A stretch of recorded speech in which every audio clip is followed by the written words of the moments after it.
The very word secrecy is repugnant in a free and open society, and we are, as a people, inherently and historically opposed to secret societies, to secret oaths, and to secret proceedings. We decided long ago that the dangers of excessive and unwarranted concealment of pertinent facts far outweighed the dangers which are cited to justify it. Even today, there is little value in opposing the threat of a closed society by imitating its arbitrary restrictions.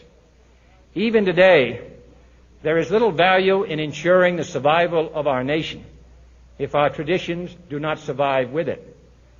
And there is very grave danger that an announced need for increased security will be seized upon by those anxious to expand its meaning to the very limits of official censorship and concealment. That I do not intend to permit to the extent that it's in my control.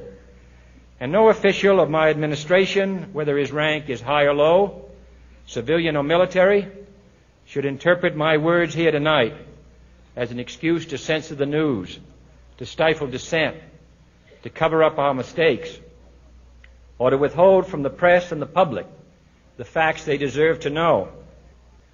For we are opposed around the world by a monolithic and ruthless conspiracy that relies primarily on covert means for expanding its sphere of influence, on infiltration instead of invasion, on subversion instead of elections, on intimidation instead of free choice, on guerrillas by night instead of armies by day.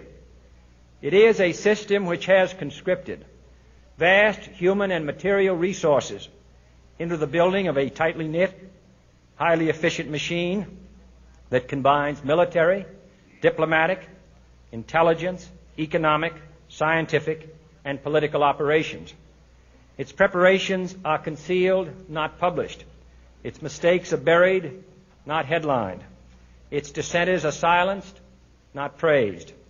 No expenditure is questioned, no rumor is printed, no secret is revealed. No president should fear public scrutiny of his program, for from that scrutiny comes understanding, and from that understanding comes support or opposition, and both are necessary. I am not asking your newspapers to support an administration, but I am asking your help in the tremendous task of informing and alerting the American people. For I have complete confidence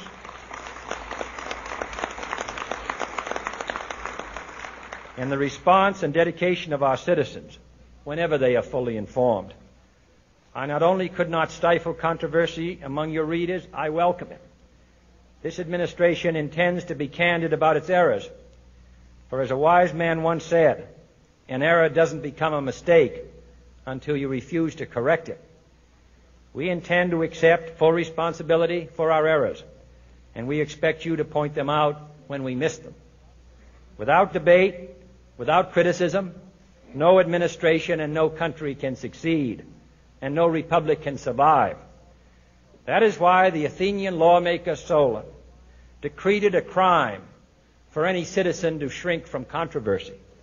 And that is why our press was protected by the First Amendment, the only business in America specifically protected by the Constitution, not primarily to amuse and entertain, not to emphasize the trivial and the sentimental, not to simply give the public what it wants, but to inform, to arouse, to reflect, to state our dangers and our opportunities, to indicate our crises and our choices, to lead, mold, educate, and sometimes even anger public opinion. This means greater coverage and analysis of international news, for it is no longer far away and foreign, but close at hand and local. It means greater attention to improved understanding of the news, as well as improved transmission. And it means, finally, that government at all levels must meet its obligation to provide you with the fullest possible information outside the narrowest limits of national security. And so it is to the printing press, to the recorder of man's deeds, the keeper of his conscience, the courier of his news, that we look for strength and assistance, confident that with your help, man